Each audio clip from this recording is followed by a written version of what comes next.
Yes sir, हो गया। Okay sir, ठीक है। साउंड क्लियर है ना सबको? Reshma, yes sir. Sakshi, Vishwajeet, Sampat, yes sir. Okay, Snehesh, Sonali, Srijita, clear है ना मेरा साउंड? Okay, yes sir. ठीक है। सृजिता, आवाज क्लियर আছে? एकदम सर, क्लियर क्लियर। ओके,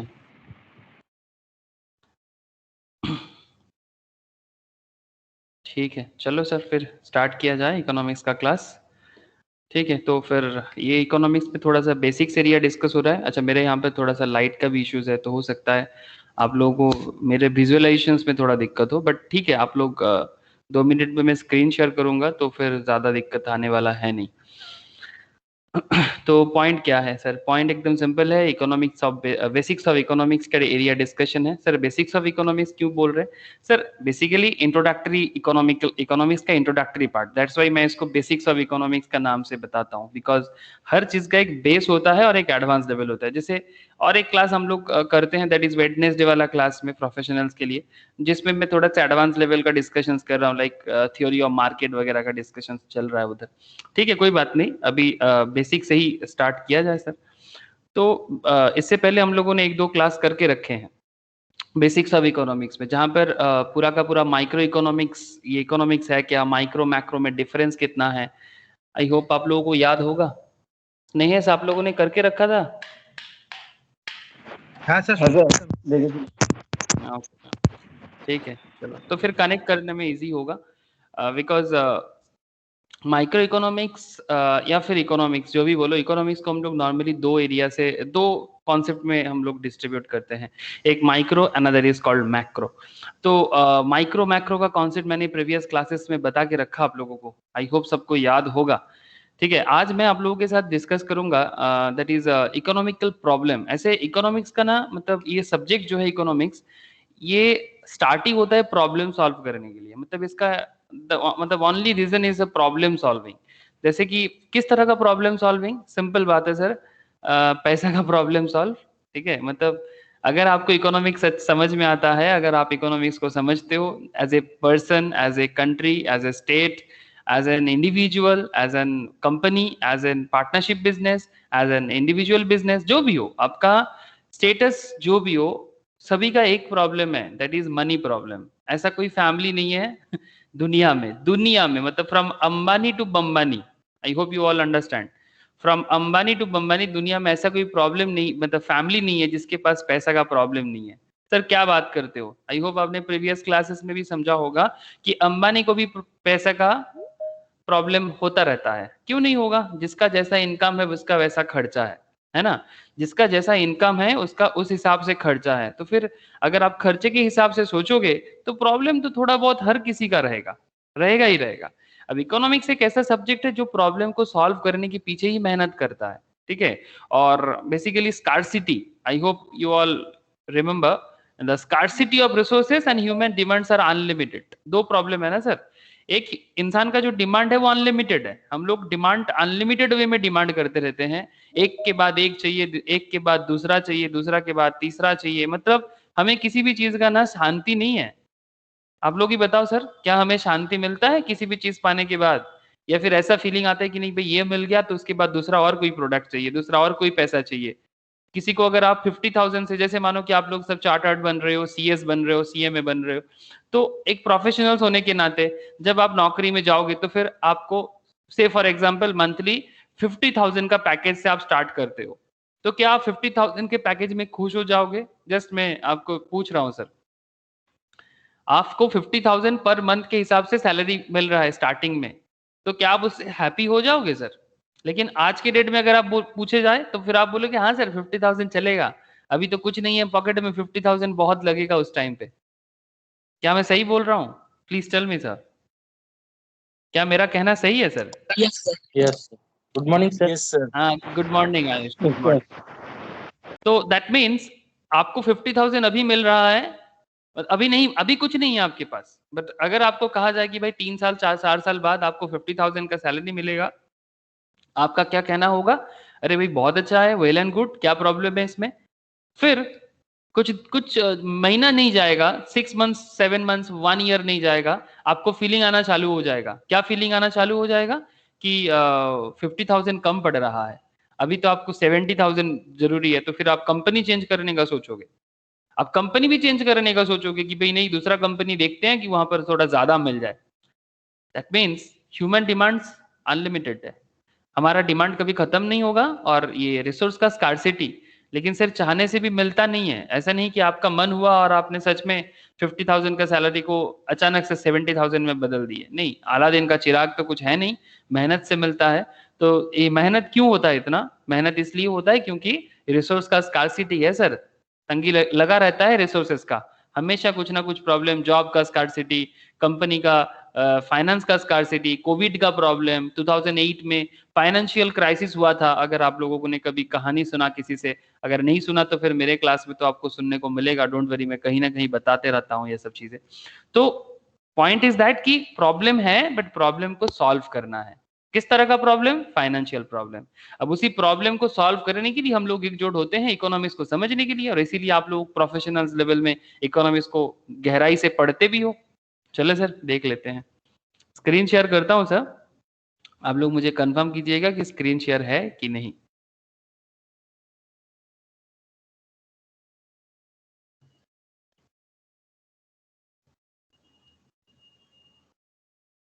क्या स्क्रीन शेयर है सर आप लोगों के साथ? देखो तो। No sir. No sir? Yes sir, हो गया। हाँ सर, अब हो गया। डरा दिया नो सर बोल के, मेरे को शो कर रहा है। अच्छा ठीक है, चलो सर, तो फिर हम लोग आज जो हम लोग मेनली डिस्कस करेंगे दैट इज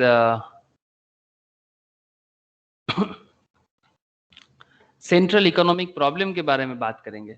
प्रॉब्लम देखे सर थोड़ा सा, हाँ, इकोनॉमिक प्रॉब्लम, जैसे कि कुछ पॉइंट्स में हम लोग पहले ही डिस्कस करके आए हैं सर। तो आज हम लोग क्या बात करेंगे सर? सेंट्रल इकोनॉमिक प्रॉब्लम, मतलब ये इकोनॉमी का प्रॉब्लम क्या है और उस प्रॉब्लम का सोल्यूशन क्या है। तो सोल्यूशन के लिए हम लोग एक मेथड का यूज करेंगे दैट इज पीपीसी या प्रोडक्शन पॉसिबिलिटी कर्व, वो मैं आपको आगे आगे बताता हूँ। लेकिन बिफोर दैट थोड़ा सा सेंट्रल इकोनॉमिक प्रॉब्लम के बारे में बात हो जाना चाहिए, है ना सर? तो ये सेंट्रल इकोनॉमिक प्रॉब्लम है क्या? What is this central economic problem? Sir सबसे बड़ा क्या है ना जी, अगर आपको इकोनॉमी को रन करना है तो फिर आपको अपने इकोनॉमी में हमेशा कुछ ना कुछ प्रोड्यूस करते रहना है as per your country's nature, as per your country's characteristics. मतलब हमारे हर एक कंट्री का ना अपना अपना कैरेक्टर होता है, कहीं पर कुछ मिलता है, कहीं पर कुछ मिलता है। ठीक है सर, क्या बात करना क्या चाहते हो?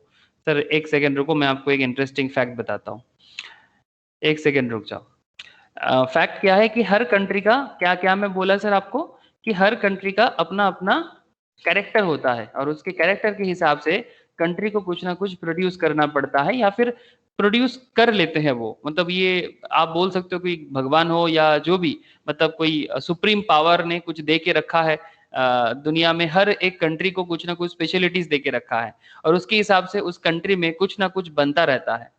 ठीक है, तो मेरा कहने का मतलब बड़ा सिंपल है कि ये जो सेंट्रल इकोनॉमिक प्रॉब्लम है ना, ये नेचर के साथ जुड़ा हुआ प्रॉब्लम है। मतलब सर, मतलब कुछ ऐसा, आपको मैं पहले प्रॉब्लम बताता हूँ कि क्या प्रॉब्लम काम करता है इकोनॉमिक्स में।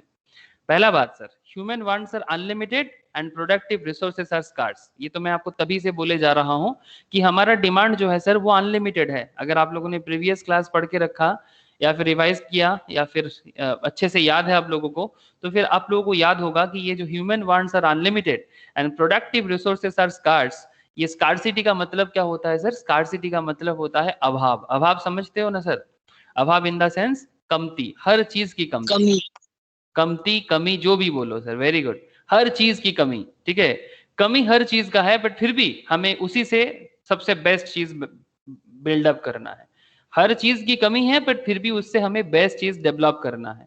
That is the objective of every economy, every country, every person. जैसे आपके पास भी कुछ ना कुछ कमती होगा, आपके घर में भी कुछ ना कुछ प्रॉब्लम होगा, बट फिर भी आप अपने आप को बढ़ाना चाहते हो, अपने आप को इंक्रीमेंट करना चाहते हो, अपने आप को ग्रोथ करना चाहते हो। क्या मैं गलत हूं सर? क्या क्या आप लोग अपने आप को बिल्ड नहीं करना चाहते? स्कार्सिटी में भी आपका हर एक का घर का अपना अपना प्रॉब्लम है, आई नो सर। एक कहावत है सर कि मतलब कहना इस तरह से बोला जाता है, फेमस कहावत है, कहते हैं कि हर एक को अपने जिंदगी का महाभारत लड़ना पड़ता है।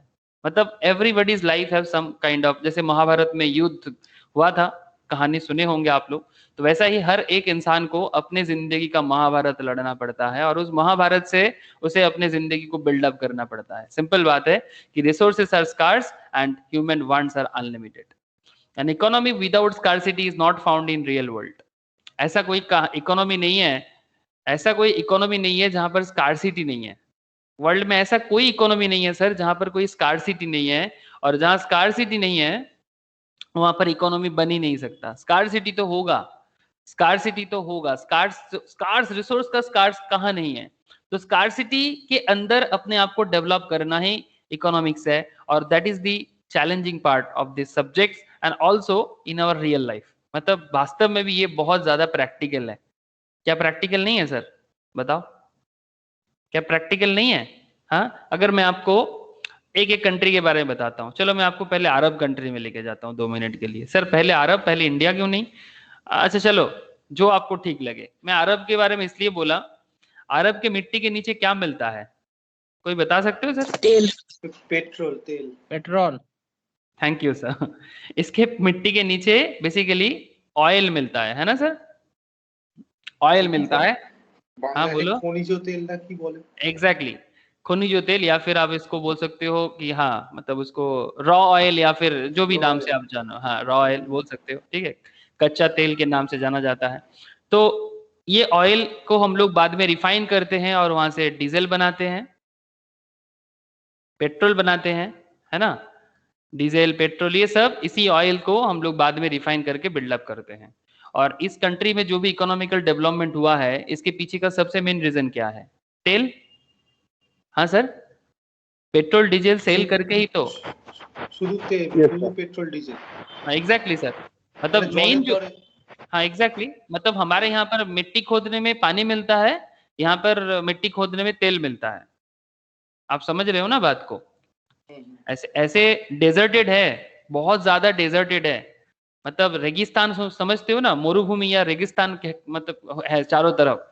बट अगर भगवान का दिया हुआ, ये बहुत पुराना नहीं है, ये सब कंट्रीज बहुत मतलब नया बना हुआ है सर, ये सब यूएई। কিন্তু স্যার বলছে যে নাকি 50-60 বছরের মধ্যে নাকি এই তেলের এটা কমে যাবে আস্তে আস্তে। यस सर, कमिंग 50-60 इयर्स में तेल खत्म होने को है। दैट्स ट्रू सर, एकदम ट्रू है। इसीलिए তখন তো আবার নতুন কোন পদ্ধতি অ্যাপ্লাই করতে হবে। Yes, renewable energy, renewable energy. দেশ তাহলে ইকোনমি তো আস্তে আস্তে কমে পড়ে। हाँ ऑब्वियसली, ऑलरेडी इसका इकोनॉमी डाउन होना चालू हो गया है सर। ऑलरेडी बहुत सारे केस में इनका इकोनॉमी डाउनग्रेडेड होना चालू हो गया है, ठीक है। मतलब जो एक टाइम पे हुआ करता था, आज से 50 इयर्स बैक जिस तरह की इकोनॉमी बूमिंग था, वैसा बूमिंग नहीं है, ठीक है। तो ये कोई अपना बिजनेस मॉडल थोड़ा चेंज किया, ठीक है, लाइक यूनाइटेड अरब एमिरेट्स, कतार, बहरीन, ठीक है, दुबई, इसी के अंदर आपको मिलेगा। तो पॉइंट इज दैट कि सिंपल पॉइंट है यहाँ पर, कि किसी के पास भगवान ने तेल दिया, जिस तेल को यूज हम लोगों ने एकदम भयंकर किया, और धीरे धीरे स्कार्सिटी बन रहा है, तो ये लोग क्या कर रहे हैं ना, तेल का प्राइस को बढ़ा रहा है। क्योंकि देखो सर, हम लोग अभी तेल पे डिपेंडेंट है। जैसे करंट लेवल में आप लोग, एक खबर तो सभी को पता होगा, पेट्रोल डीजल का प्राइस बहुत हाई चल रहा है। आई होप सबको पता है। नॉर्मलটা 100 और हाई स्पीडটা 105। एग्जैक्टली, पेट्रोल का प्राइस ऑलमोस्ट 100 रुपीज के आसपास चल रहा है। तो ये बहुत महंगा है, इट्स वेरी एक्सपेंसिव करेंटली। और इस एक्सपेंसिव के पीछे रीजन भी है ना सर, इस एक्सपेंसिव के पीछे रीजन भी है। रुको सर, मेरे पास एक डेटा है, मैं आपको दिखा सकता हूँ, जस्ट अ सेकेंड। पेट्रोल का प्राइस का कॉन्सेप्ट, ओके, कहीं पर छुप गया है, बाद में बता दूंगा आप लोगों को, अभी मेरे को नहीं मिल रहा है, मिल जाना चाहिए था, कहाँ चला गया, एक सेकेंड रुको। मतलब पेट्रोल का प्राइस किस तरह से इंप्रूव कर रहा है, और वो लोग किस तरह से, मतलब ये जो तेल का कंट्रीज है, ये क्या कर रहा है ना सर, करेंटली इनका मेन प्रॉब्लम है कि ये अपना तेल का डिमांड को बढ़ाना चाहता है। डिमांड बढ़ा के वो, उसका मेन ऑब्जेक्टिव यही है कि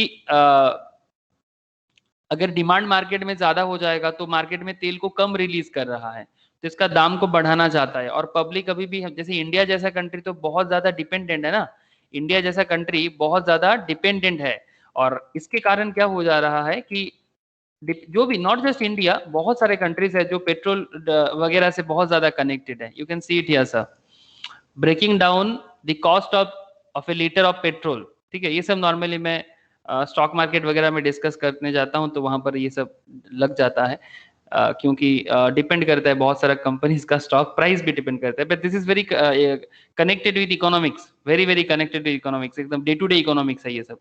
तो आप देख सकते हो कि importing crude oil including ocean freight, refining and OMC margins. ठीक है, मतलब जब क्रूड ऑयल को, जो आप लोग बोल रहे थे ना रॉ ऑयल, उसको एक्चुअली क्रूड ऑयल बोलते हैं, 26.34 रुपीज का दाम पड़ता है, डोमेस्टिक फ्रेट लग जाता है 0.37 रुपीज का, सेंट्रल गवर्नमेंट का टैक्सेस लग जाता है जिसको हम लोग एक्साइज ड्यूटी एंड सेस के नाम से जानते हैं। 1 लीटर पेट्रोल पे 32.98 सेंट्रल गवर्नमेंट का सेस लग जाता है। Commission to petrol pump dealers के लग जाता है सर 1 लीटर पेट्रोल पे 3.65 रुपीज का। स्टेट गवर्नमेंट को 30% टैक्स लग जाता है सर। स्टेट गवर्नमेंट मतलब जो स्टेट होता है ना, जैसे वेस्ट बंगाल, बिहार, उड़ीसा, जो भी स्टेट्स के आप बिलोंग करते हो, ठीक है, स्टेट गवर्नमेंट का टैक्सेस लग जाता है 19 रुपीज पर लीटर पेट्रोल पे। तब जाके 1 लीटर पेट्रोल का दाम हो गया था सर 82.34। अब क्या है ना, करेंटली गवर्नमेंट ये सब इंक्रीज नहीं किया है, ठीक है, ना तो स्टेट गवर्नमेंट अपना टैक्स बढ़ा रहा है और ना ही सेंट्रल गवर्नमेंट भी अपने टैक्स में कोई चेंजेस किया है। ये डेटा सर 1 दिसंबर 2020 का है, ठीक है, न्यू दिल्ली का डेटा है। तो ये रिसेंट प्रॉब्लम क्या हो जा रहा है, क्योंकि डिमांड मतलब मार्केट में सप्लाई को वो लोग क्या कर दिया, सप्लाई में वो लोग थोड़ा सा कमती कर दिया और ऑटोमेटिकली डिमांड हाई हो रहा है। और जैसी डिमांड हाई हो रहा है कि 26 का प्राइस हो अभी 36 के आसपास जा रहा है, तो ऑटोमेटिकली 82 का प्राइस बढ़ के 100 के आसपास चला जा रहा है। आप लोग बात समझ रहे हो सर? हेलो, किस तरह से इकोनॉमी फंक्शन कर रहा है? हाँ सर, समझ में नहीं आया क्या? सर बोलो सर। Yes sir. तो अल्टीमेटली यही सब प्रॉब्लम है रियल लाइफ में, ठीक है।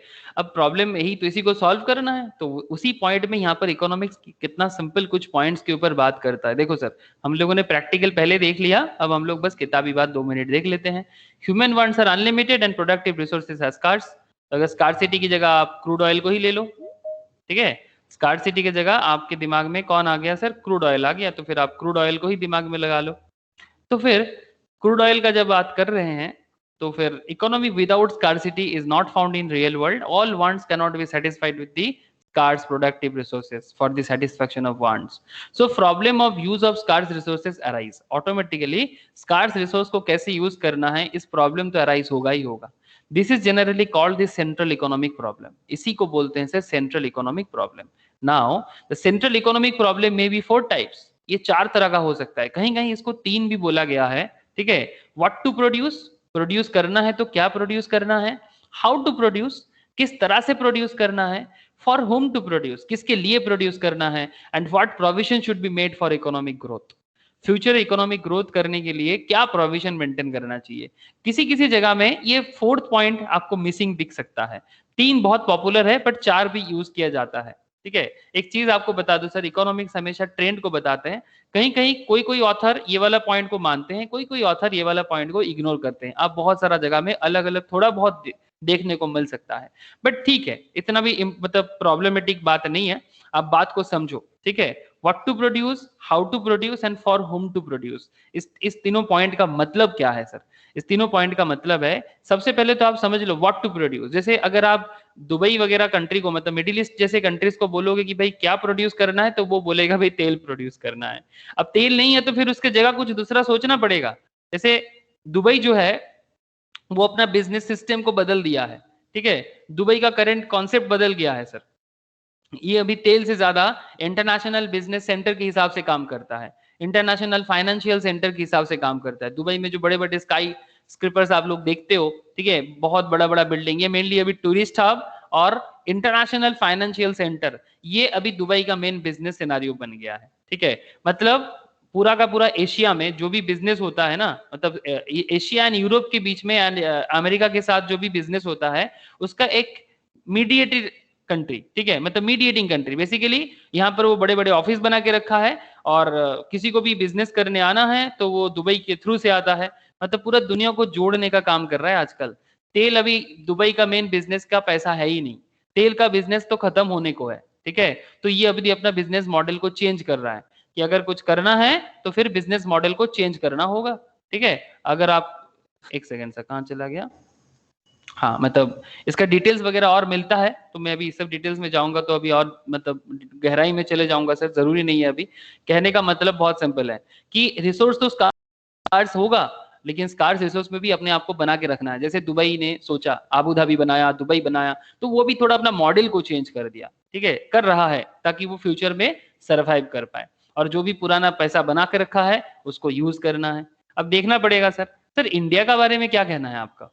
सर इंडिया के बारे में तो बड़ा सिंपल कहना है इंडिया जैसे कंट्री का सबसे बड़ा रिसोर्स क्या है, कोई मुझे बता सकते हो सर? इंडिया का मेन मतलब इंडिया का मेन रिसोर्स क्या है? इंडिया के पास सबसे बड़ा एसेट क्या है? जैसे दुबई के पास तेल मिला था, वो भी बहुत पुराना नहीं सर, 1930s के आसपास, ठीक है। उसके बाद से डिस्कवरीज होते होते ये लोग थोड़ा बहुत तेल को यूज करना हम लोग चालू किए, पूरा दुनिया भर में चालू किया, और ये लोग बहुत ही कम दिनों में बहुत पैसा कमा लिया और बहुत जल्दी जल्दी खत्म भी होने को है। But what about India? बहुत पुराना कंट्री है। मसाला। मसाला? सर इन सिंपल कहो, एग्रीकल्चर। हाँ, एग्रीकल्चर। एग्रीकल्चर, ये इंडिया का बेस है सर, ठीक है। This is the base of India. इसमें मसाला तो ऑब्वियसली जो आयुष ने बताया कि मसाला इंडिया का बहुत पुराना बातें हैं, और मसाला के ऊपर डिपेंड करके इंडिया ने अपने आप को बहुत दिन से बना के रखा है। और इस मसाला जो है सर, ये बेसिकली साउदर्न स्टेट्स में ज्यादातर मिलता था। जैसे आप लोग सुने होंगे पोर्तुगीज, फिर आपका फ्रेंच, ये लोग आया था इंडिया में, और उसके बाद पीछे पीछे ब्रिटिश, ठीक है, ये लोग आके मसाला का ट्रेड वगैरह करना, और फिर इंडिया को मतलब लूटा भी बहुत है। चलो लूटने का बात को छोड़ देते हैं, ठीक है, उसको 2 मिनट साइड पे रखते हैं। कोई लूटता तभी है जब हम लोग अपने आप को बचा नहीं पाते, जो भी हो। पॉइंट इज दैट कि ये जो एरिया आप देख रहे हैं ना sir, this is western Ghats का एरिया, ठीक है। इधर भी है ईस्टर्न घाट्स का कुछ एरिया है, ठीक है। साइड साइड में इंडिया में बहुत सारा पहाड़ी एरियाज है जहाँ पर मसाला वगैरह, जैसे आप लोग जानते होंगे कैडामोम, इलायची, जैसे लूंग, क्या बोलते हैं उसको, लूंग को, लूंग का इंग्लिश में क्या बोलते हैं सर? क्लोव, ठीक है। फिर आपका डिफरेंट काइंड ऑफ मसाला, ठीक है, जिसके लिए इंडिया जाने जाते हैं। उसके साथ साथ कोई भी एग्रीकल्चरल चीज है, जैसे इंडिया का राइस प्रोडक्शन में इंडिया वर्ल्ड में वन ऑफ द बेस्ट है, ठीक है। शुगर केन प्रोडक्शन में, शुगर केन समझते हो ना सर? हाँ सर। हाँ, शुगर केन मतलब गन्ना, गन्ना प्रोडक्शन में India one of the largest है वर्ल्ड में, ठीक है। राइस में, हाँ, wheat is not largest, wheat में और भी कंट्रीज है बहुत सारा, ठीक है। Specially American Nations and European Nations में व्हीट बहुत ज्यादा होता है, तो इंडिया व्हीट में तो बहुत ज्यादा नहीं है सर, बहुत ज्यादा नहीं है। जितना कर लेता है अपने आप को खाना खिला सकता है, इतना बोल सकता हूं मैं। लेकिन राइस इतना करता है कि इंडिया दूसरे कंट्रीज को भी भेज सकता है, एक्सपोर्ट कर सकता है, और करता भी है। शुगर केन भी अच्छा है, मसाला में बहुत अच्छा है, ठीक है। फिर आपका टी, ठीक है, Assam T and also Darjeeling T, ठीक है, नाम सुने होंगे आप लोग। कॉफी, ठीक है, यस सर। तमिलनाडु और कर्नाटका एरिया में बनता है, केरल में भी है कॉफी का एरिया। कॉफी प्रोडक्शन भी इंडिया वर्ल्ड में वन ऑफ द बेस्ट माना जाता है। टी के लिए तो दुनिया में बहुत नाम है इंडिया का, specially Darjeeling tea is very famous for their taste and खुशबू, ठीक है, मतलब जो उसका जो मतलब फ्लेवर है ना, वो वर्ल्ड वाइड मतलब बहुत ही फेमस है। तो दार्जिलिंग टी, आसाम टी बहुत फेमस टी माना जाता है। तो इस तरह से मतलब मैं एक एक करके गिनाते जाऊं ना आप लोगों को, तो आप लोग भी सोचते रह जाओगे कि सर कम पड़ जा रहा है, मतलब बहुत सारा। तो ये इंडिया का बेस है, ठीक है। इसीलिए एक क्या है ना, क्योंकि इंडिया एग्रीकल्चरल बेस्ड एक कंट्री है, तो बहुत ज्यादा पैसा नहीं कमा लेता। लेकिन एक इंटरेस्टिंग फैक्ट यही है कि इसमें इंडिया का स्टेबिलिटी कभी हिलता नहीं है, मतलब। और इंडिया कोई आज का कंट्री तो है नहीं सर। हाँ, इंदाज वैली सिविलाइजेशन का स्टोरी तो आप लोग आज से कितना साल पुराना है सर? ऑलमोस्ट 5,500 साल पुराना, ठीक है। इंदाज वैली सिविलाइजेशन, जिसको हम लोग सिंध सभ्यता कहते हैं, आज का पाकिस्तान गुजरात अंचल में ज्यादातर गिर गया है, लेकिन उसी का इफेक्ट में बाकी पूरा का पूरा सिविलाइजेशन धीरे धीरे बना है। साउथ में बहुत सारे सिविलाइजेशन है जो इंडस वैली के आसपास का सिविलाइजेशन है, बंगाल में भी सिविलाइजेशन है। मैं आपको कहानी बताता रहूंगा ना, तो आप लोग देखते रह जाओगे कि कहाँ क्या क्या बना है और कितना पुराना है। इवन सम्राट अशोका, ठीक है, चंद्रगुप्त मौर्य, ठीक है, जिनके ऊपर हमारा अशोक चक्र, अशोक स्तंभ, ठीक है, ये सब आज से 3500 4000 साल पुराना है। मतलब अगर सिंपल कहा जाए तो जीसस क्राइस्ट का जन्म होने से भी और भी 3000 साल पुराना बात है, जब से इंडिया वर्ल्ड वाइड अपना नाम बना के रखा था। ठीक है, आप समझ रहे हो ना सर? हम लोग अभी काउंटिंग करते हैं जीसस क्राइस्ट के हिसाब से कि 2022 चल रहा है, 2021 चल रहा है। इससे और भी 3000 साल बैक अगर चले जाओगे ना तो प्रूफ है, हिस्ट्री में प्रूफ है। उससे पहले तो माइथोलॉजी में बहुत सारा कुछ मिलेगा, बट एटलीस्ट हिस्ट्री में प्रूफ तो आपको 3000 साल पुराना में मिल जाता है। दैट मीन्स इंडिया बहुत पुराना है और इंडिया का अलग ही एक मतलब देके रखा है ऊपर वाले ने। ठीक है, सिमिलरली आप चाइना को देख सकते हो, ठीक है, इसका भी बहुत पुराना कहानी है। अब ऐसे एक एक करके एक एक कंट्री का जानते जाएंगे तो पूरा दिमाग खराब हो जाएगा, बट अल्टीमेट कॉन्सेप्ट जो है वो आपको समझ में आ गया है। तो व्हाट टू प्रोड्यूस का कॉन्सेप्ट क्या है सर? व्हाट टू प्रोड्यूस का कॉन्सेप्ट बहुत सिंपल है। Human wants are unlimited and resources are limited. To satisfy human wants the question arise what goods are to be produced and in what quantity these goods to be produced.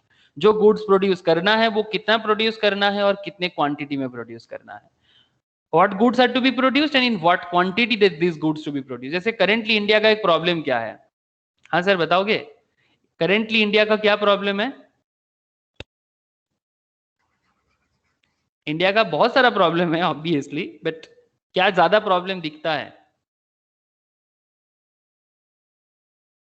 हाँ sir, এখন তো sir সবথেকে বড় problem Covid. नहीं Covid तो सिर्फ India का नहीं है, वर्ल्ड वाइड प्रॉब्लम है। हाँ करेंटली इंडिया को ज्यादा प्रॉब्लम है। ठीक है, मैं कोविड को अगर 2 मिनट में साइड करता हूँ, ठीक है, कोविड को 2 मिनट में साइड करता हूँ मैं, कोविड छोड़ के बताओ। Economic problem sir. हाँ इकोनॉमिक प्रॉब्लम तो है, ऑक्सीजन, अरे वो प्रॉब्लम, हाँ दो प्रॉब्लम है सर। 130 करोड़ पॉपुलेशन, ठीक है, और उसके हिसाब से जॉब का बात बहुत अच्छा किया सर, अनएम्प्लॉयमेंट का इश्यूज। ठीक है, बहुत सारा लोगों को काम नहीं है हमारे देश में, ठीक है, या प्रॉपर काम नहीं है, काम है भी तो प्रॉपर काम नहीं है। इसका मेन प्रॉब्लम है कि इंडिया में क्या करना पड़ेगा, अगर 130 करोड़ या 130 करोड़ से भी ज्यादा पॉपुलेशन को पेट भरना है, इतना सारा पॉपुलेशन का पेट ही सिर्फ नहीं भरना है, पेट आजकल इंडिया पेट भरा देता है सर। इंडिया के पास इतना खाना है कि आप खाना खा सकते हो, ठीक है, आप बिना खा के मरोगे नहीं, इतना गारंटी है। ठीक है, ये वाला एस्टेब्लिशमेंट, ये वाला डेवलपमेंट इंडिया कर लिया है आफ्टर इंडिपेंडेंस। फ्रॉम 1947 से लेके 2021 का जो जर्नी है, इसमें इंडिया बहुत ज्यादा कुछ तो नहीं कर पाया, मतलब specially British rule and before that different kind of बहुत सारा कॉलोनी बना है इंडिया में। सारा का सारा कॉलोनी खत्म होने के बाद करंट जो इंडिया है, दैट इज लास्ट 75 ईयर्स का इंडिया, अपने आप को इतना डेवलप तो कर चुका है कि हम सबको खाना खिला सकता है। ठीक है, एटलीस्ट 2-3 साल बिठा के खिला सकते हैं, बट वो तो कोई सोल्यूशन नहीं हुआ ना। मेन प्रॉब्लम है कि 130 करोड़ आबादी को एक ढंग का जिंदगी देना है ना सर। ढंग का जिंदगी मतलब एक प्रॉपर लिविंग स्टैंडर्ड्स, हाँ सर, चाहिए कि नहीं चाहिए? एक अच्छा लिविंग स्टैंडर्ड्स का चाहिए कि नहीं चाहिए सर? बोलो कि proper protein, proper nutrition, proper life, proper health, proper education, क्या क्या मानते हो सर? ये सब जरूरी है कि नहीं है? हाँ यस सर, जरूरी है ना सर। तो अगर आप जस्ट इंडियन इकोनॉमी को अगर हम 2 मिनट देखें सर, तो आपको थोड़ा सा आइडिया मिलेगा कि करंट प्रॉब्लम आपको बहुत जगह में दिखेगा, बट ग्रोथ तो चल ही रहा है ऑब्वियसली, ग्रोथ इज एवरीवेयर, बहुत सारा ग्रोथ है, बट फिर भी ग्रोथ के साथ साथ हमें और भी कुछ सोल्यूशंस ढूंढना पड़ेगा। जैसे पॉपुलेशन भी बढ़ते जा रहा है, 138 करोड़ की आबादी की तरफ बढ़ रहे हैं हम लोग धीरे धीरे। जीडीपी ऑब्वियसली वर्ल्ड में हम लोग अच्छा पोजीशंस लेके रखा है, ऑलमोस्ट 3.05 ट्रिलियन का जीडीपी है वर्ल्ड का, 6th हाईएस्ट जीडीपी बन के रखे हैं हम लोग। जीडीपी ग्रोथ भी हम लोग का 1.6% का है, खराब ग्रोथ नहीं है, वर्ल्ड वाइड हम लोग टॉप 10 में आ जाते हैं। बट प्रॉब्लम है जब हम इस पर कैपिटा के हिसाब से जीडीपी को डिस्ट्रीब्यूट करते हैं ना, जीडीपी मतलब ग्रॉस डोमेस्टिक प्रोडक्ट, किसी भी कंट्री में किसी एक पर्टिकुलर ईयर में जो भी चीजें प्रोड्यूस होता है उसको जो मनी वैल्यू में ट्रांसफर किया जाता है, दैट इज कॉल्ड जीडीपी। मैं कभी जीडीपी के बारे में डिटेल्स डिस्कशन करूंगा सर, करेंटली नहीं, ओके, क्योंकि करेंटली मेरा फोकस एरिया कुछ और है। आप कुछ पॉइंट देख लो sir, GDP per capita rank मतलब पर हेड अर्निंग का एरिया बात कर रहा है सर। पर हेड अर्निंग में इंडिया वर्ल्ड में 145th या 122nd में है, ठीक है, नॉमिनल के हिसाब से देख लेते हैं 145th। दैट मींस अगर वर्ल्ड में कंट्री है सर ऑलमोस्ट 210, ठीक है, गवर्नमेंट वाइज 194, ठीक है, 194 देशों के अंदर भारत 145th में आते हैं, लेकिन सर जीडीपी रैंक में देखो 6th में आते हैं। तो कंट्री बड़ा है, अपॉर्चुनिटी बहुत है, पॉपुलेशन प्रेशर भी बहुत हाई है, ठीक है, तो इतना आसान नहीं है इतने बड़े कंट्री को डेवलप करना और सबको इक्वल लेवल में डिस्ट्रीब्यूट करना, बट करना पड़ेगा सर, कोई उपाय नहीं है, करना पड़ेगा। अगर आप देखो कि जीडीपी कौन सा सेक्टर से कितना जीडीपी आता है, वो डेटा भी आप लोगों को यहाँ पर दिख रहा है। Now point is that sir, मैं आप लोगों को एचडीआई के बारे में बात कर रहा था, ह्यूमन डेवलपमेंट इंडेक्स, ठीक है, कि इंसान कितना डेवलप है हमारे देश में, सबको कितना खाना मिल जाते हैं, पुष्टि कितना है, न्यूट्रिशन कितना है, हेल्थ का बेनिफिट कितना मिल जाता है, एडुकेशन का बेनिफिट कितना मिल जाता है। ऐसे देखो यहाँ पर रिच लोग भी रहते हैं, मिडिल क्लास भी रहते हैं, ऑब्वियसली हर तरह का लोग रहते हैं, लोअर मिडिल क्लास भी रहते हैं, पोर भी रहते हैं सर, मतलब गरीब लोग भी रहते हैं, हर तरह का मिक्स्ड अप ही है हमारा देश। लेकिन हम लोग जो बात अभी कर रहे हैं ना, दैट इज एवरेज, ठीक है, ये एवरेज बात कर रहे हैं। ह्यूमन डेवलपमेंट इंडेक्स में इंडिया वर्ल्ड में मीडियम है सर, 0.645, एक मिडिल क्लास कंट्री है, मिडिल क्लास ग्रोथ है हमारा देश का, ठीक है। 2019 में ये लोएस्ट में भी आ गया है ड्यू टू कोविड, ठीक है, चलो 2019 का एरिया को छोड़ते हैं, सिर्फ नॉर्मल वाला देखते हैं। ह्यूमन डेवलपमेंट इंडेक्स में हम लोग अभी भी बहुत पीछे हैं, मतलब जस्ट अफ्रीकन कंट्री से थोड़ा सा बेहतर मान सकते हो। लेकिन सर ये सब प्रॉब्लम को दूर करना होगा। अब अगर अनएम्प्लॉयमेंट का देखो, ये देखो सर, अनएम्प्लॉयमेंट का देखो, आप लोगों को दिखाई दे रहा है ना सर, मैं जो दिखा रहा हूं आप लोगों को? Yes sir. 5.4% अनएम्प्लॉयमेंट रेट है सर हर साल, ठीक है। 23.8% यूथ अनएम्प्लॉयड है, गवर्नमेंट का डेटा है, मतलब एक्चुअली ये सब वर्ल्ड बैंक वगैरह का डेटा है। ऑलमोस्ट 25% यूथ को कोई काम नहीं होता, दैट इज 30 करोड़ के आसपास लोगों को कोई काम नहीं होता, ठीक है। 24 ईयर्स ओल्ड 2020 इस तरह का लोगों को कोई जॉब नहीं है, 15 से 24 के लोगों को कोई जॉब नहीं है, ऐसा लोगों का संख्या 30 करोड़ से ज्यादा है, ठीक है, मतलब आप समझ सकते हो। लेकिन सर हाँ, कुछ अच्छा पॉइंट भी है, जैसे ईज ऑफ डूइंग बिजनेस में अच्छा कर रहा है इंडिया, बहुत इंप्रूवमेंट किया है, ये कभी मैं चर्चा करूंगा। ईज ऑफ डूइंग बिजनेस पहले इंडिया 2014 में, मतलब ये करंट जो गवर्नमेंट है इसी के टाइम का बात है सर, कि ईज ऑफ डूइंग बिजनेस में इंडिया का रैंकिंग बहुत पीछे हुआ करता था, ठीक है, बट लास्ट 4-5 साल में 140 में से ईज ऑफ डूइंग बिजनेस में से इंडिया 142 से 63 में लेके आ गया। Sir very good sign sir, sir very good sign. आप देख सकते हो ये 63 रैंकिंग करेंटली है, ये आया है सर 2017-18 में, ठीक है, फ्रॉम 2014 के बाद से। अगर आप 2013-14 मतलब बिफोर दिस करंट गवर्नमेंट के अगर आप देखो, मतलब इससे पहले जो गवर्नमेंट था हमारे देश में सेंट्रल में, तब हम लोग 142 में हुआ करते थे। लेकिन ये एक अच्छा बात है सर रिसेंट गवर्नमेंट का, लेकिन प्रॉब्लम बहुत है, और उसके बीच में तो अभी कोविड भी चल रहा है। अब क्या करें सर, सब कुछ मिलजुल के एक बहुत भयंकर प्रॉब्लम चालू कर दिया है हमारे सामने। अब देखो सर, प्रॉब्लम तो रहेगा, लेकिन सॉल्व सॉल्यूशंस भी ढूंढते जाना है। तो मैं आप लोगों को इतना सारा कहानी क्यों बोल रहा हूँ, बिकॉज जब प्रॉब्लम को सॉल्व करना हो तो आपको इकोनॉमिक प्रॉब्लम को ढूंढना है, और उस इकोनॉमिक प्रॉब्लम को ढूंढने के लिए आपको what to produce, how to produce, for whom to produce find out करना है सर। क्या आप लोगों को समझ में आ रहा है सर कहानी कहाँ जा रहा है?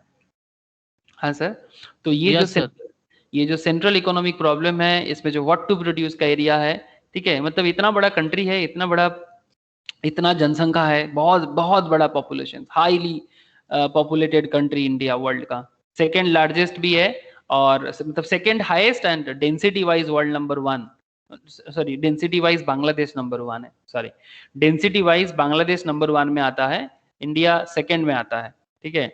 मतलब इतना बड़ा कंट्री और इतना पॉपुलेशन को टैकल करना कोई मतलब मामूली बात नहीं है sir, it's not a joke. मतलब हम लोग ना थ्योरी में बहुत कुछ बता सकते हैं, 2 मिनट टीवी में आके भी हजारों बात कर सकते हैं, बट जो सत्ता में है ना, चाहे सेंट्रल का हो या स्टेट का, उनको पता होता है इतना पॉपुलेशन को टैकल करना और इतनी बड़ी कंट्री का प्रॉब्लम को सॉल्व करना कितना मेहनत का काम होता है, बहुत मेहनत और बहुत इंप्लीमेंटेशन चाहिए होता है, तब जाके हम लोग इस तरह का प्रॉब्लम को सॉल्व करने का सोच सकते हैं। आज के डेट में सबसे बड़ा प्रॉब्लम यही है कि इंडिया को जो भी चीजें चाहिए होते हैं ना, इंडिया को इंपोर्ट बहुत ज्यादा करना पड़ता है। सर कहना क्या चाहते हो, मैं आपको बताता हूँ, 2 मिनट में आपको स्टोरी एक बार कहानी सुना दूं, तो फिर ये सब प्रॉब्लम आपको ना पानी जैसा लगेगा कि सर ये सब कुछ प्रॉब्लम, मतलब ये सब जो भी है ना, आप ना ऐसे ही आंख बंद करके याद रख सको, मैं ऐसा ही कुछ चिंता कर रहा हूँ। याद करने के लिए आपको मेहनत ना करना पड़े। तो व्हाट टू प्रोड्यूस का कॉन्सेप्ट को मैं समझाऊंगा आप लोगों को। एक सेकेंड सा, ये वाला तो ये तो आपका ईज ऑफ डूइंग हो गया। Just a second, ease of doing नहीं, हमें आपको एक चीज बताना है, एक्सपोर्ट इंपोर्ट का एरिया। आप लोग अगर देख पाओगे तो मुझे बताना। देखो सर, इंडिया कितना एक्सपोर्ट करता है? 313 बिलियन का एक्सपोर्ट करता है इंडिया। दिखाई दे रहा है क्या? क्या दिखाई दे रहा है? Yes sir. Yes, हाँ sir. सर। एक्सपोर्ट करना मतलब सर हमारा प्रोडक्ट दूसरे के कंट्री में भेजना, यही है ना? एक्सपोर्ट का मतलब क्या होता है? सपोज इंडिया थाईलैंड का कुछ दे रहा है, मतलब जो भी हम लोग एक्स्ट्रा सेल करके ज्यादा कमाएंगे सर। एक्सपोर्ट करने से आप डॉलर में एक्स्ट्रा कमा सकते हो, ठीक है? आमदनी रफ्तानी। यस सर, बंगाली में हम लोग इसको ऐसे बोलते हैं, आमदनी रफ्तानी या आयात एंड क्या बोलते हैं हिंदी में? आयात बोलते हैं और निर्यात। नहीं, गलत बोल दिया। विश्वजीत बोल, क्या बोलते हैं हिंदी में आमदनी रफ्तानी को? आयात बियात। आयात और बियात। Yes sir. अच्छा, तो बेसिक कॉन्सेप्ट इज सिंपल है सर। जब इंडिया का प्रोडक्ट हम बाहर में भेजे तो इंडिया को ज्यादा अर्निंग मिलेगा। एक्सपोर्ट करने में देश को ज्यादा इनकम होता है, बहुत ज्यादा। और इसमें फॉरेन एक्सचेंज रिजर्व मिलता है। क्या मिलता है सर? फॉरेक्स मिलता है, मतलब हम लोग डॉलर में कमाएंगे। एक कहावत है, बोलता है कि रुपीज में कमा के डॉलर में गवा के क्या फायदा? अगर कमाना हो तो डॉलर में कमाओ और रुपीज में गवाओ। सुने हो ये सर डायलॉग? ये सर मेरे मुंह से ही सुन रहे हो। मजा तब आता है जब डॉलर में कमा के रुपीज में गवाते हो। ऐसा सिनेमा শুনেছি। हाँ सर, कौन सा मूवी है? मूवी का नाम बता। बदमाश company. Very good sir, I am very happy. देखना, जो लोग नहीं देखा जरूर देखना सर। बदमाश कंपनी बिजनेस के ऊपर बना हुआ मूवी है। बड़ा ही एक्सपोर्ट इंपोर्ट का कॉन्सेप्ट को बना हुआ है, ड्यूटी टैक्स यही सब के ऊपर मूवी बना স্যার हुआ है। ওটার মধ্যে তো চিটিংও ছিল, মানে এক পাটির জুতো নিয়ে, মানে দুটো এক পাটির জুতো নিয়ে বিক্রি করে দিচ্ছে। हाँ बेसिकली वो ड्यूटी को सेव कर रहा था। হ্যাঁ, আবার আবার ডান পায়ের জুতো আরেকটা সেট গোটা নিয়ে আসছে। एग्जैक्टली सर, वो कमाल ड्यूटी को कर- बचा रहा था। हाँ, ड्यूटी को बचा रहा था, फिर उसको स्क्रैप बना रहा था और फिर उसको पोर्ट से खरीद रहा था स्क्रैप के वैल्यू से। बेसिकली वो ड्यूटी को चोरी कर रहा था, ठीक है। वेरी गुड सर, आप लोग जिन्होंने नहीं देखा बदमाश कंपनी जरूर देखना। आपका बिजनेस दिमाग और बहुत ओपन होगा सर। कुछ मूवीज में ऐसे बताते रहता हूँ, देखिएगा। अगर मूवीज देखना अच्छा ना भी लगे तो भी देखिएगा सर, क्योंकि कुछ चीजें हमें बहुत कुछ बता के जाता है, सिखाता भी है। तो अच्छा चीज तो मैं जरूर रेकमेंड करूंगा सर। तो पॉइंट क्या है? पॉइंट एकदम सिंपल है कि देश का करंट एक्सपोर्ट का सिचुएशन अगर आप देखो तो इंडिया 313 बिलियन का एक्सपोर्ट करता है और इंडिया 474 बिलियन का इंपोर्ट करता है। मतलब दूसरे कंट्री से खरीदारी करते हैं 474 बिलियन का। सर क्या लगता है, ये अच्छा बात है कि बुरा बात है? बुरा बात है। ये जिस दिन उल्टा हो जाएगा उस दिन मजा आएगा। ये ऑपोजिट में जाना चाहिए। इंपोर्ट कम होना चाहिए, एक्सपोर्ट ज्यादा होना चाहिए। सर इसके लिए क्या करना पड़ेगा? Business develop. इसके लिए देश के अंदर मैन्युफैक्चरिंग डेवलपमेंट होना पड़ेगा सर। जैसे आप देख सकते हो हमारा मेन इंपोर्ट किससे सबसे ज्यादा होता है? चाइना से। 14% हम लोग चाइना के ऊपर डिपेंडेंट है सर। यूरोपियन नेशन से 80.9%, यूनाइटेड स्टेट से 7.3, यूनाइटेड अरब से 6.3, सऊदी अरबिया से 5.6। एक्सपोर्ट भी हम लोग सबसे ज्यादा करते हैं यूएस को 16.8, यूरोप को 14%, यूनाइटेड अरब को 9%, चाइना को ओनली 5%। मतलब चाइना से लेते हैं 14%, चाइना को देते हैं सिर्फ 5%। हांगकांग को 3.6%, बाकी को 50.5%। अपॉर्चुनिटी बहुत है सर, बट अभी भी ना प्रॉब्लम एक ही है। देश का जो पढ़ाई का जो सिस्टम है ना, अभी भी डब्बा मार का बना हुआ है। स्किल डेवलपमेंट नहीं है, डिग्री मार का एजुकेशन चल रहा है। अब ये डिग्री मार का एजुकेशन में ना कुछ बनने वाला नहीं है। लोगों को बिजनेस करने में डर लगता है। हाँ सर, जानते हैं ना आप लोग, लोगों को बिजनेस करने में डर लगता है। तभी तो हम लोग, एक सेकेंड, एक डेटा दिखाता हूं मैं आपको। India becomes China colony, India becomes become Chinese colony, ठीक है, ये एक रिपोर्ट आया था, मैं आपको शो करता हूं, आप देख सकते हो। Has India become China's colony, seems like going by what we import and what we export. अभी मैं जो आपको बता रहा था, एक छोटा सा डेटा शो करूंगा, जरा देखना। इंडिया टू चाइना, आप देख सकते हैं क्या आप लोगों को दिखाई दे रहा है? Just tell me sir. Yes, sir. देखो सर, इंडिया कितना सारा प्रोडक्ट चाइना से लेता है, ये सब जनरल नॉलेज भी है सर, ठीक है।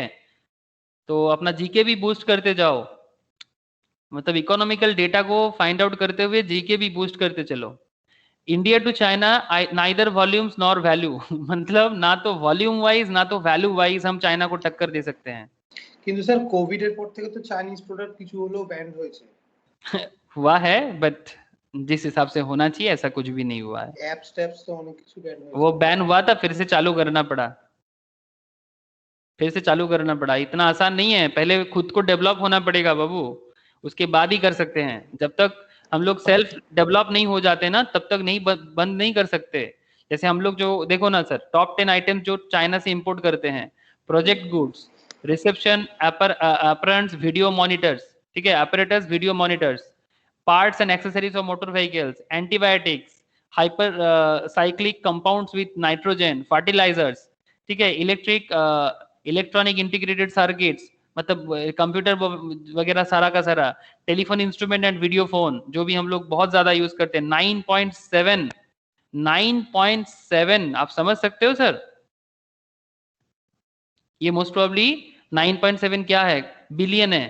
9.7 बिलियन हम लोग सिर्फ मोबाइल फोन वगैरह इंपोर्ट करते हैं, और इंडिया चाइना को क्या देता है? हाँ देखो सर, इसका डेटा देखो, 9.7, 3.1।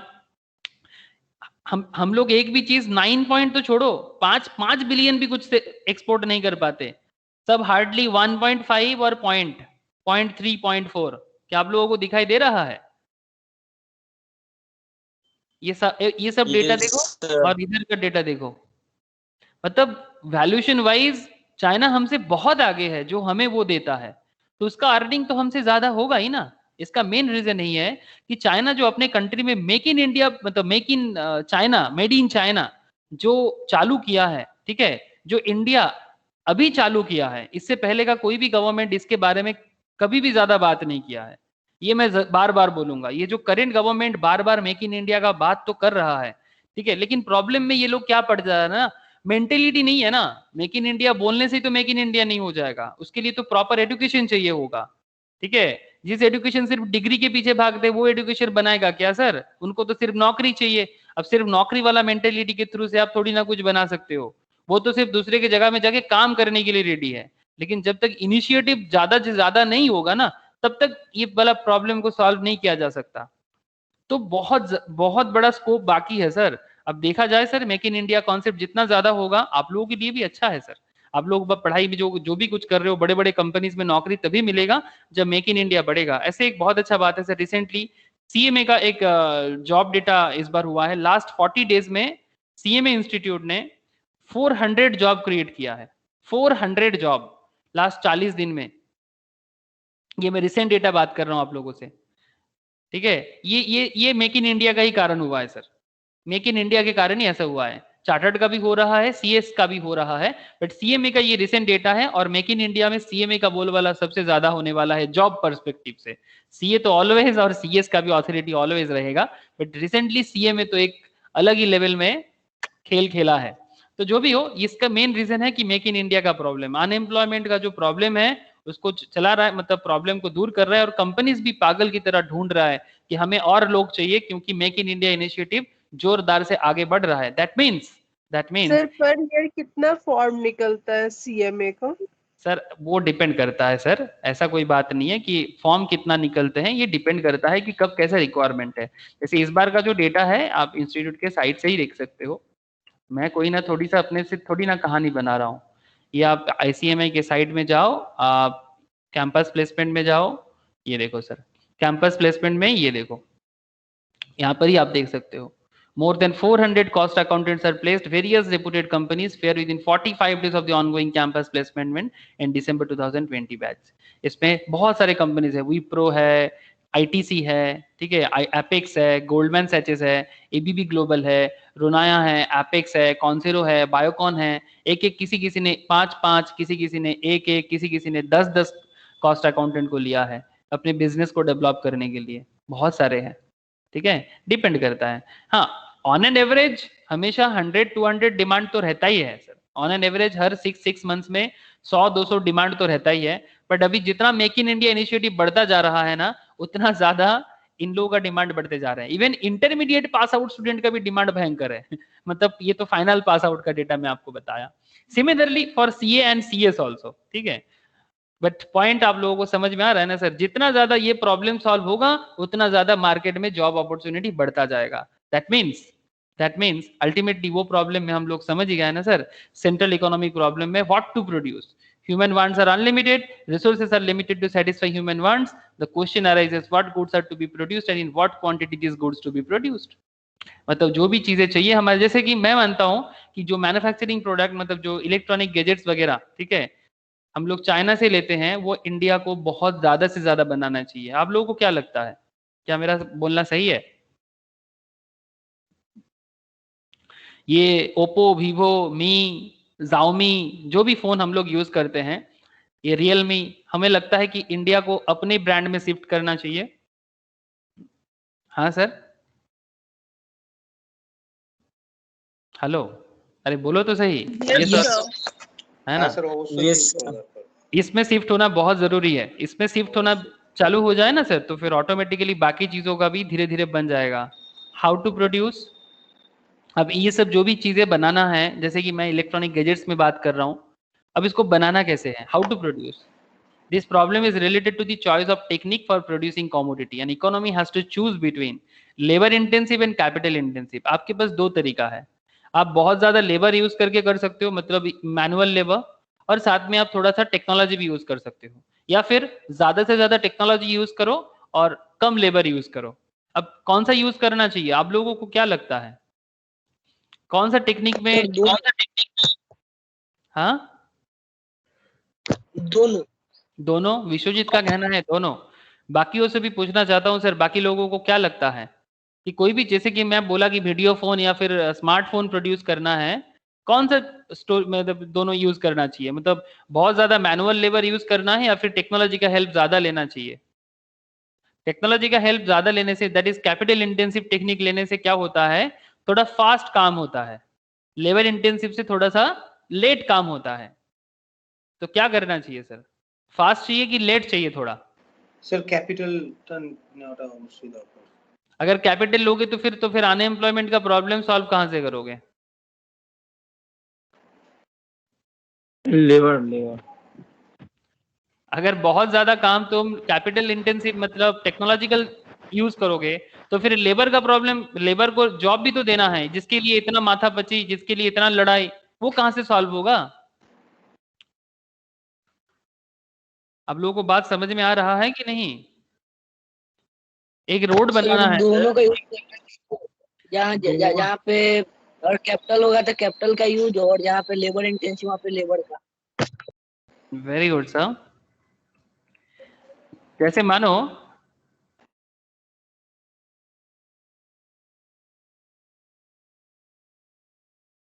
मैं आपको एक चीज दिखाता हूँ, ये रास्ते में काम चलता है ना हमारे कोलकाता में, ठीक है, कोई भी शहर में चलता होगा। मैं आपको एक सिंपल चीज बताता हूँ, जब रोड में काम चलता है तो आप देखना हमारे देश में दो तरह का कॉन्सेप्ट दिखता होगा, ठीक है। जैसे मानो कि ये सब कोलकाता में रिसेंट में फ्लाईओवर वगैरह बना है, ठीक है, आप लोग जरूर देखे होंगे या फिर जानते होंगे। तो जब ये फ्लाईओवर वगैरह बनता है या फिर रोड में कुछ भी काम होता है, तो उसमें ज्यादा लोग अगर मशीन का यूज कर दिया जाए तो फिर लेबर कहाँ जाएगा? तो एक मिक्सड अप होना चाहिए, लेबर का भी यूज चाहिए और मशीन्स का भी यूज चाहिए। अगर ज्यादा से ज्यादा काम मशीन करेगा तो फिर लेबर तो अनएम्प्लॉयड हो जाएगा, है ना सर? आप लोगों को बात समझ आ रहा है ना? कम बेसी रखते हैं। यस सर, मिक्सड अप, ठीक है। मतलब ये इंडिया के लिए है, लेकिन यूएस जैसा कंट्री क्या करता है, उनके पास लेबर उतना है ही नहीं यूएस का पॉपुलेशन है टोटल 30 करोड़ सर, हमारा यूपी का पॉपुलेशन है 22 crore. This is the UP 22 crore का यूपी है, और यूएस का ये यूपी देखो साइज देख लेना। हाँ, यूपी का साइज आपने देखा, हम लोग जा रहे हैं सर यूएस में। ये देखो सर, ये रहा यूपी का साइज इन यूएस, और ये है यूपी यूएस का साइज। दिखाई दिया आप लोगों को? अरे दिखाई दिया? Yes sir. इसके अंदर 3 इंडिया, ऑलमोस्ट 2.5 इंडिया आ जाता है, 2.5। इसका पॉपुलेशन है 30 करोड़। अब इसको लेबर कहां से मिलेगा? तो फिर ये क्या करेगा? लेबर इंटेंसिव और कैपिटल इंटेंसिव? Capital intensive. समझ में आ गया ना सर? डिपेंड करता है country to country, situation to situation, depend करता है कि आप कौन सा टेक्निक यूज करोगे। बोलो सर, समझ आ रहा है ना? इकोनॉमिक प्रॉब्लम को सॉल्व करने का हर मोड़ पे सवाल हो रहा है सर। मैं क्या करूं? सवाल हर मोड़ पे आ रहा है। आप एक सवाल का जवाब देते हो, दूसरा सवाल का जवाब खड़ा हो जाता है। फिर अगर ऐसा करेंगे तो फिर क्या होगा? तो इसके लिए आपको हमेशा आंख कान खुला रखना है सर। तो हाउ टू प्रोड्यूस में आप कुछ भी यूज कर सकते हो, labour intensive as well as capital intensive. For whom to produce, किसके लिए बनाना है? ऑब्वियसली देश का बात करें तो फिर पब्लिक के लिए, कंट्री का जो भी लोग है उनके लिए, है ना? Public, Janata Janardan. And what provision should be made for economic growth? Economy में ग्रोथ लाना है तो उसके लिए प्रोविजंस भी तो मेंटेन करना है। ऐसा तो नहीं ना कि सिर्फ आज ही सारा का सारा खर्चा कर दो, रोड वगैरह जो बिल्डअप करना है बना दो, कल का कुछ भी जरूरत नहीं है। ऐसा तो नहीं है ना सर? कल के लिए भी सोचना पड़ेगा कि नहीं? या जो पैसा है सब आज ही खर्चा कर दो? कल के लिए भी सोचना है। तो फिर फ्यूचर ग्रोथ के लिए भी कुछ पैसा आपको रख देना है, क्या पता कब क्या जरूरत हो जाए, है ना? तो अगर आप कल के बारे में नहीं सोचोगे तो फिर मुश्किल में पड़ जाओगे। इसलिए आपको ये वाला कॉन्सेप्ट में भी ध्यान देना चाहिए। What provision should be made for economic growth. अब ये जो चारों पॉइंट है ना सर, इस चारों पॉइंट को थोड़ा एक सिंपल हमारे घर में माँ के एग्जाम्पल से देखते हैं।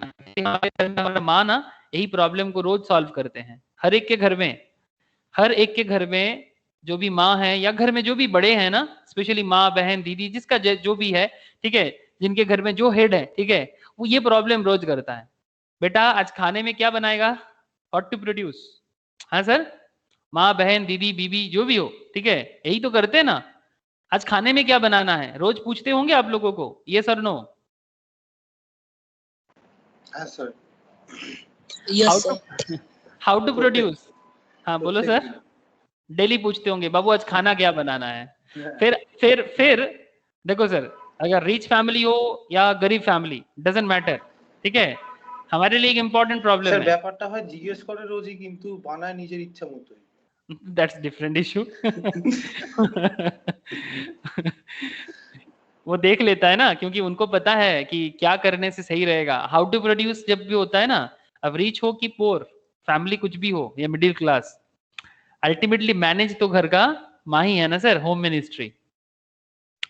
अब होम मिनिस्ट्री का एक सिचुएशन क्या होता है, माँ या बीवी हो या दीदी जो भी है, उनका क्या है कि उनको पता होता है घर का सिचुएशन कैसा है।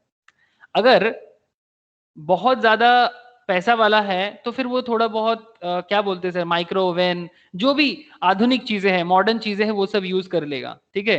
लेकिन अगर उतना पैसा वाला नहीं है, ठीक है, तो फिर या फिर सिर्फ मिडिल क्लास फैमिली है, ओनली मिडिल क्लास, तो सिर्फ जोर से जोर गैस जलाएगा, एलपीजी सिलेंडर का यूज करेगा। और अगर गरीब फैमिली है तो क्या करेगा सर? फैमिली अगर गरीब है तो क्या करेगा? लेबर इंटेंसिव, उन्होंने रन्ना करो। एग्जैक्टली सर, चूल्हा जला के, उन्होंने बना के, चूल्हा जला के खाना पकाएगा। How to produce? प्रॉब्लम सबके पास है, सोल्यूशन भी सभी के पास है। ऐसा नहीं कि घर में माइक्रोवेव नहीं होने से खाना नहीं पकता, या फिर घर में एलपीजी ओवन ना होने से खाना नहीं पकेगा, ठीक है सर। सदियों से चले आ रहे टेक्निक तो है ही ना, लेबर इंटेंसिव टेक्निक, जिसमें चूल्हा जला के हाँ हम लोग खाना बनाते हैं। ওটারই টেস্ট সে সবথেকে ভালো থাকে। यस सर, ऑब्वियसली ऐसे कहा जाता है सर, मेहनत का पका हुआ हमेशा टेस्टी होता है। जो चीज पकाने में मेहनत लगता है वो चीज खाने में भी मेहनती लगता है, मतलब टेस्टी लगता है। तो point to be noted sir. तो how to produce depend on your country, depend on your family, ठीक है। Labour intensive, capital intensive, mixed up भी कर सकते हो। तो ये घर का डेली का मामला है, ठीक है, इसमें इकोनॉमिक्स क्या है सर, कोई बाहरी बात है ही था ही नहीं इसके अंदर। फॉर होम टू प्रोड्यूस, अगर आपके माँ बना रहे हैं तो फिर आपके लिए बना रहे होंगे, है ना, डॉटर, सन, हस्बैंड, हाँ सर, इन्हीं के लिए बनाते होंगे।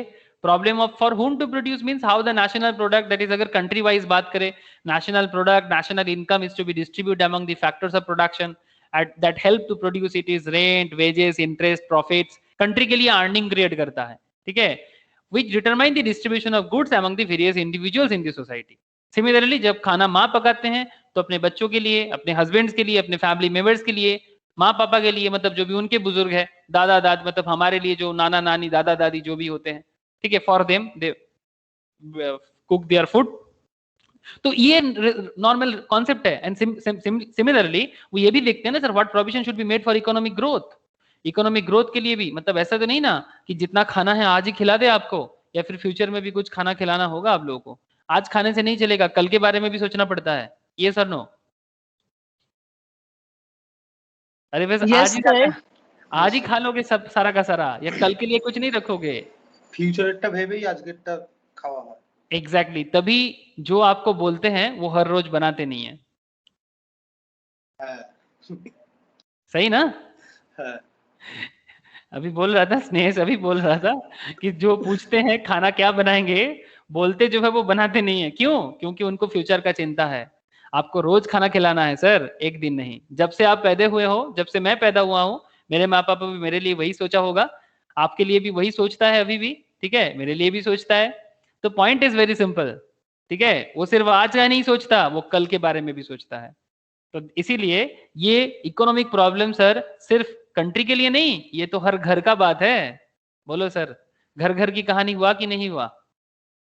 স্যার তার মানে একটা সংসার চালানো আর একটা দেশের ইকোনমি তো মানে সেম टू सेम ही प्रॉब्लम। एग्जैक्टली, एक घर का इकोनॉमी और एक देश की इकोनॉमी में इतना बड़ा फर्क कहाँ हो गया? कोई फर्क नहीं है।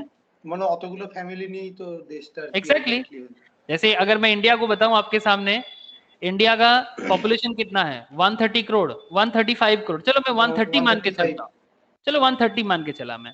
अगर एक एक फैमिली में 4 जन करके मेंबर है तो कितना फैमिली हो गया? 32 या 33 करोड़। नहीं सर, 40 करोड़।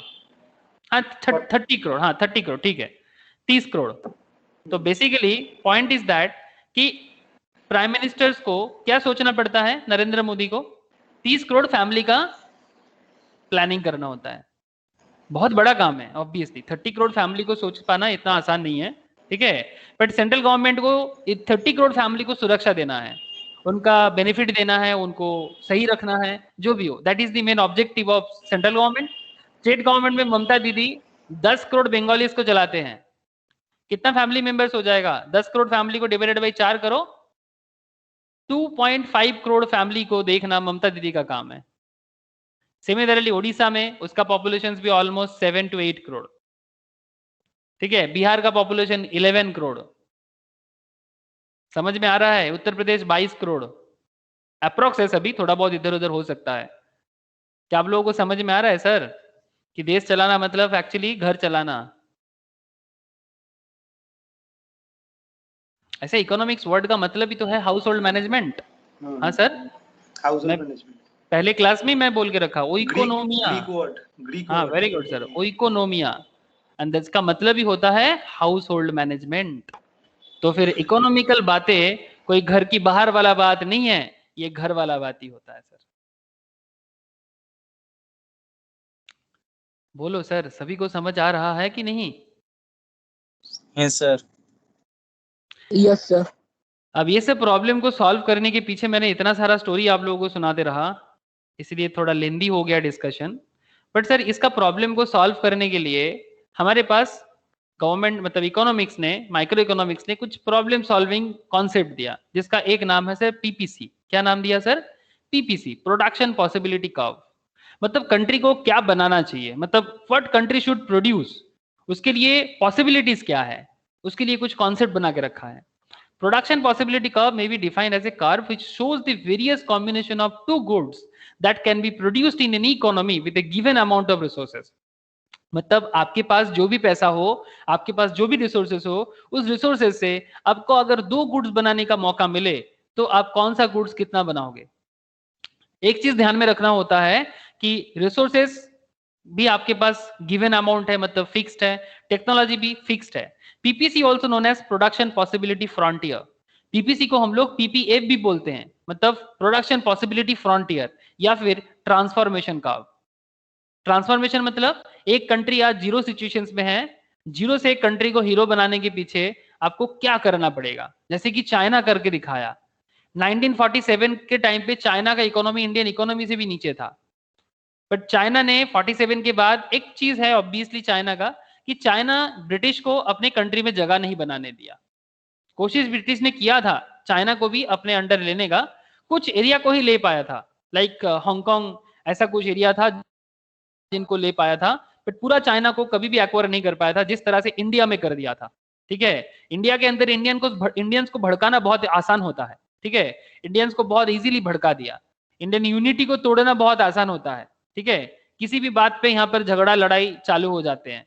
मूर्खों का देश हो गया अभी आजकल, पहले शिक्षित का देश हुआ करता था, आजकल मूर्खों का देश बन गया, और ब्रिटिश उसका फायदा लिया और हम लोगों को लड़ा दिया और फिर राज कर लिया। चाइना में नहीं कर पाया, इसलिए चाइना ने लास्ट 47 के बाद से, एक्चुअली बिफोर दैट बहुत ज्यादा कुछ लूटा तो नहीं गया था, तो 1947 के बाद से, लेकिन फिर भी इंडियन इकोनॉमी चाइनीज इकोनॉमी से आगे था। लेकिन सर इंडिया अपने आप को बिल्डअप नहीं कर पाया, बिकॉज इंडिया का जो स्पाइनल कॉर्ड है ना, वो ब्रिटिश तोड़ के चला गया था, हमारा स्पाइन तोड़ के चला गया सर। अब इसी का प्रॉब्लम हम लोग आज भी भुगत रहे हैं। बोलो सर, कोई कुछ कहना चाहते हो क्या? सर आप लोग बता सकते हो स्पाइनल कॉर्ड का मतलब मैं क्या बोलने का कोशिश किया? सबसे बड़ा कहां पर हमें हमें मारा जानते हो? इकोनॉमी ही मेरे सर मेनली हमें मार दिया हमारा एजुकेशन छीन के, हमारे एजुकेशन सिस्टम को एकदम डब्बा बना के चला गया। दूसरा, हमारा हेल्थ सेक्टर्स को पूरा खत्म करके चला गया।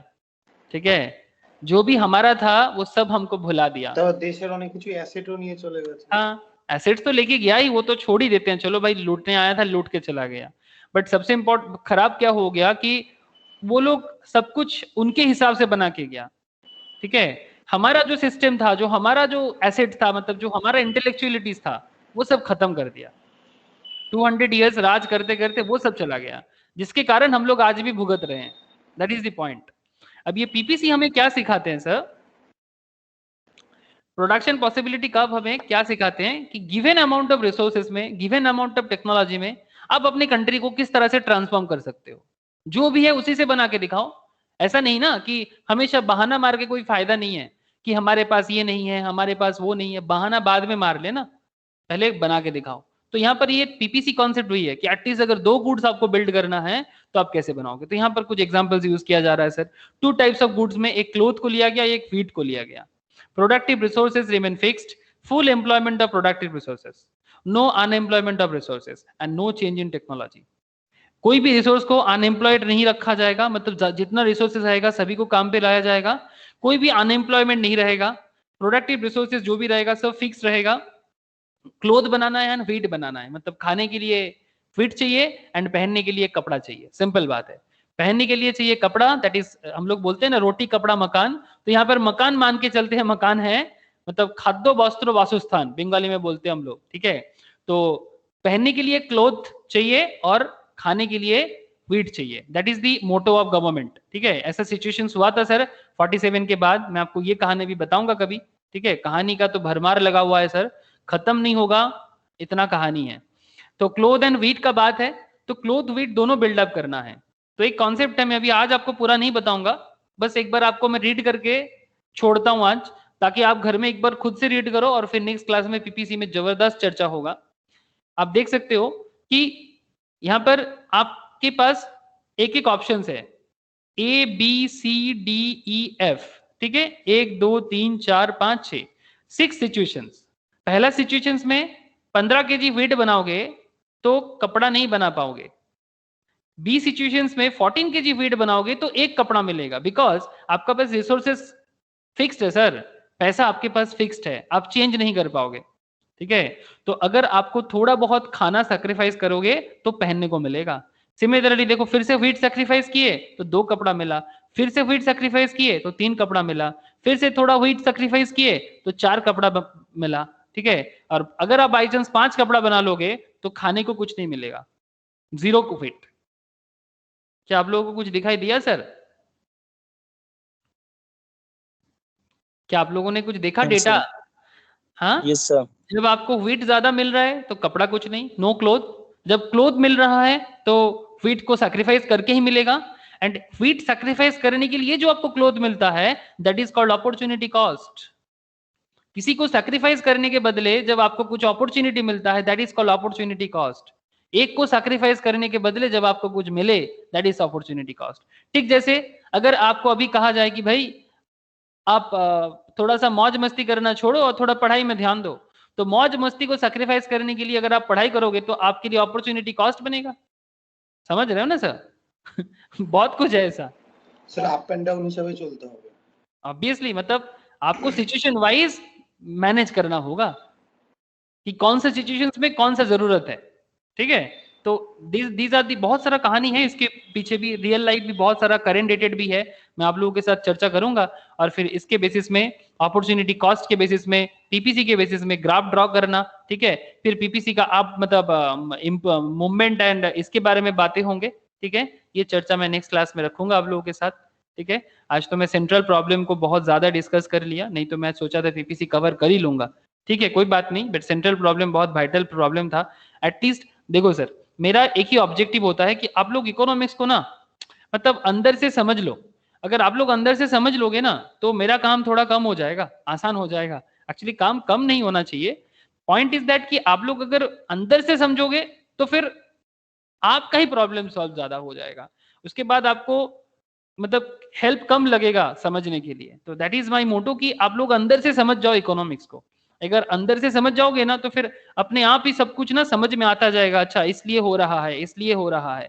ये बोलते हैं कि स्वामी विवेकानंद एक किताब को 5 मिनट में 1000 पेज का किताब पढ़ लेता था। 5 मिनट में 1000 पेज का किताब कैसे कोई पढ़ सकता है सर? इसके पीछे सिंपल साइंस काम करता है। अगर एक किताब का कवर पेज आप देख लेते हो ना तो आपको पूरा पेज के अंदर क्या है समझ में आ जाता है। ठीक जैसे आज मैंने वही आपके साथ कोशिश कर रहा था कि सेंट्रल इकोनॉमिक प्रॉब्लम पढ़ने के पीछे मेरा एक ही मकसद था, ताकि आप जब इकोनॉमिक्स को आगे पढ़ते जाओगे तो आपके पीछे इतना सारा प्रॉब्लम सॉल्विंग का कारण आपके दिमाग में बैठे रहे। आप समझ रहे हो ना सर कि इफ यू नो कि आप इकोनॉमिक्स क्यों पढ़ रहे हो और इकोनॉमिक्स एज ए सब्जेक्ट क्यों बनाया गया है, तो फिर आपके लिए ये सब्जेक्ट और सब्जेक्ट नहीं खेल लगेगा। और फिर आपको ये भी समझ में आ जाएगा कि क्वेश्चंस कुछ भी करे आपका ऑब्जेक्टिव क्या है। That is the motto. इसमें आपका दोनों प्रॉब्लम सॉल्व होते जाए, that is the fact. Okay sir, आज तो इतना ही रखा हूं मैं। नेक्स्ट दिन में पीपीसी एंड इकोनॉमिक स्टाइल में बात करूंगा, मतलब वर्ल्ड वाइड कितना इकोनॉमी चलता है, बेसिक्स में बात करना है। ओके सर, कोई सवाल है तो करो sir. Any doubt from anyone? हाँ सर, कोई सवाल है किसी की तरफ से? সৃজিতা ক্লিয়ার হয়েছে? স্যার আপনার আপনার লেখা একটা বই আগের দিন বলছিলেন না, আপনি লিখেছিলেন একটু আপার লেভেলের ইকোনমিক্স একটু। नहीं नहीं, मैंने नहीं लिखा, पागल है पागल, मैं थोड़ी ऑथर हूँ। ये सब बात मत करना।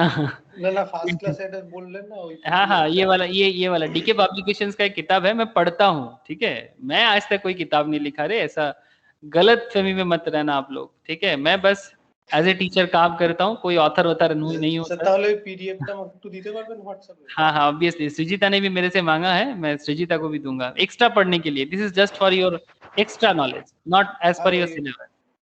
यस, और ये जो টাইমগুলোতে দেখে নেন। हाँ ऑब्वियसली, जब गलत इस्तेमाल ना करके अपॉर्चुनिटी कॉस्ट में जरूर यूज कर सकते हो। और ये जो मटेरियल है ये मैं शेयर कर लूंगा आप लोगों से, ये तो पढ़ने वाला सिलेबस के हिसाब से है हम लोग का। স্যার ওই বইটার মধ্যে মানে আপার লেভেলের ইকোনমিক্স আর মানে এই লোয়ার লেভেলের মানে ডিফারেন্সটা কি আছে দুটো বইয়ের মধ্যে? नहीं, एक्चुअली ये तो एज पर स्टडी मटेरियल है, ठीक है। सीएस के हिसाब से बना हुआ स्टडी मटेरियल है, सीएमए के हिसाब से। अच्छा अच्छा और ये जो किताब है इसका कोई सिलेबस नहीं है, ये ओवरऑल इकोनॉमिक्स है world wide, it's not as per syllabus, ठीक है। ये किताब not as per syllabus. Sir আমাকে একটু শেয়ার করে দেবেন। अच्छा कर देंगे। ঠিক আছে আমাকে ওরা শেয়ার করবেন স্যার আগে দুটো ক্লাসে নোটগুলো স্যার আমরা তো পাইনি এটা কি हाँ हाँ हमें क्लास नोट्स वो मटेरियल है, मैं मटेरियल शेयर कर देता हूँ, उसी से मिल जाएगा। ঠিক আছে ठीक है, ओके सर, फिर टाटा, फिर सर बाय। सर आज इवनिंग में भी क्लास होगा क्या? इवनिंग में किसका क्लास है, मैम का? होगा क्या? हाँ अगर है तो होगा, मैम का तबीयत थोड़ा सा खराब है, मैं देखता हूँ मैम अगर ले पाए तो होगा, नहीं तो शायद ना भी हो सकता है, आई डोंट नो, मुझे मैम से भी बात करना होगा। Okay sir, thank you sir, bye. Okay ठीक है सर, चलो tata. Bye sir okay tata, bye sir बस bye, bye sir, bye bye sir bye sir bye.